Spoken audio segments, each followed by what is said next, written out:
Reyes Production. Meron lamang po sana akong gustong ikwento. Ito po ay hango sa tunay na buhay ng isang manlalakbay na maaaring magsilbing gabay sa mga tatay na mahilig maglagay ng latay sa kanilang mga anak, na dahilan ng pagtigas ng ulo ng isang mahusay na batang maaaring maging isang pasaway. Sana po mapakinggan nyo at maunawaan nyo.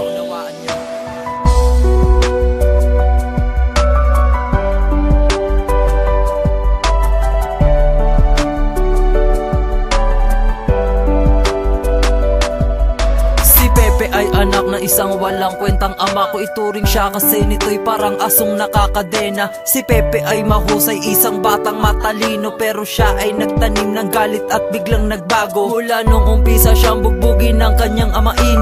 Itay taman na po, yun lang ang kanyang daing-daing.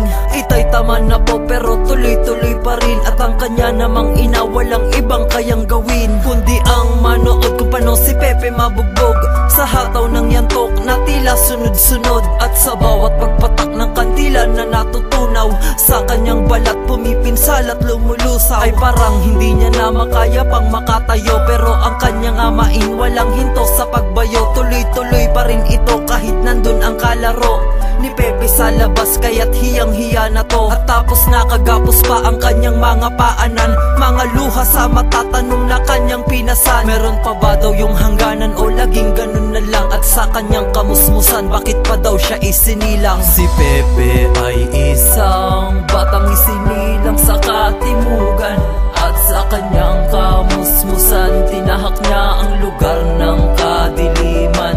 Dito siya ay naghirap, lumubog ang kanyang mga pangarap, at dito rin naganap nung ang sarili niya ay di niya na mahanap. Kung kaya't siya'y naglakbay, pinatibay niya ang kanyang buhay, ang kanyang mga pangarap muli niya nilagay sa kanyang kamay.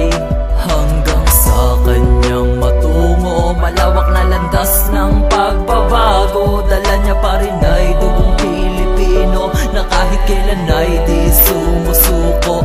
Hanggang sa siya ay lumaki na may dalang kahihiyan, tila sinakluban na siya ng buong kalangitan. At dahang-dahang nagrebelde pero di niya yun alam, pati matalik na kaibigan kanya nang napagnakawan. Ang tao sa paligid niya nun ay naubusan ng tiwala, wala na sa kanyang lumalapit, parang wala na siyang kilala. Ang mapagbirong si Pepe, isa ng ganap na gangsta na laman na ng kalsada at madilim na eskinita. Ay hawak na siyang sigarilyo, walak at minsan damo, at natanggap niya sa sarili niya na siya'y isang Hudyo. Kaya pati walang alam na tao'y kanya nang nasasaktan pag di niyo siya napagbigyan sa gusto niya, yari kanyan. Ang kanyang katalinuhan na palitan ng katapangan sa tuwing meron siyang kamalian, ito'y kanyang tinatawanan. Kaya ang kanyang mga guro ay hindi niya na magalang, dahil mismo ang magulang niya'y kanyang tinalikuran. Kaya sa kanilang bahay hindi na siya umuuwi, si Pepe ay nilamon na ng emosyon ng pagkasawi. Gusto niya na daw makabawit, nagbalak siyang magbigti, pero siya'y nagpakatalino't di pa daw yun ang huli. Si Pepe ay isang batang isinilang sa katimugan, at sa kanyang kamusmusan, tinahak niya ang lugar ng kadiliman. Dito siya ay naghirap, lumubog ang kanyang mga pangarap, at dito rin naganap nung ang sarili niya ay di niya na mahanap. Kung kaya't siya'y naglakbay, pinatibay niya ang kanyang buhay, ang kanyang mga pangarap muli niya nilagay sa kanyang kamay.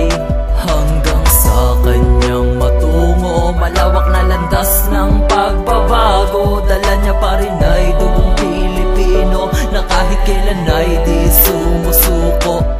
Si Pepe nagtrabaho't nagpakalayo-layo, kung saan-saan siya napadpad, pinilit niyang makatayo. Gamit niya ang katapangan, pumasok siya ng peryahan. Sa kanyang kakayahan, hindi niya ito sinukuan. Ang bigat ng mga bakal na kanyang pinapasan, at pagpatak ng luha sa madungis niya na katawan. At kahit siya'y nahihirapan, di niya kaya na sumuko, bagkus isinabay niya pang aralin ang pakikitungo. Sa iba't ibang mga tao siya'y nakikisalamuha, pero di niya maiwasang pumatak ang mga luha. Tuwing maaalala niya mga mali sa kanyang buhay, na meron din siyang nasuway na bagay sa kanyang itay. Kung kaya tinanggap niya ang kanyang mga kamalian, ito'y kanyang pinaghirapan at kanyang pinagsisihan, at doon niya natutunan na itapon ang mali. Pulutin na ang tamang aral, san man siya mapagawi. Kaya't sa kanyang pag-uwi, sana siya'y mapatawad nyo, at sana muli niyong alalayan sa bagong daan niyang tinutungo. Isang mahabang paglalakbay na kailangan ng tungkod. Sa lugar ng musika, si Pepe ho ang inyong lingkod. Si Pepe ay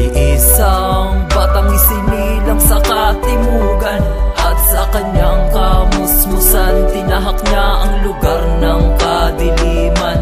Dito siya ay naghirap, lumubog ang kanyang mga pangarap, at dito rin naganap nung ang sarili niya ay di niya na mahanap.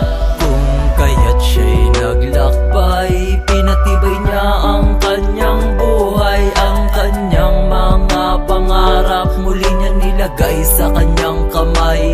Hanggang sa kanyang matungo, malawak na landas ng pagbabago. Dala niya pa rin ay dugong Pilipino na kahit kailan ay di sumusuko.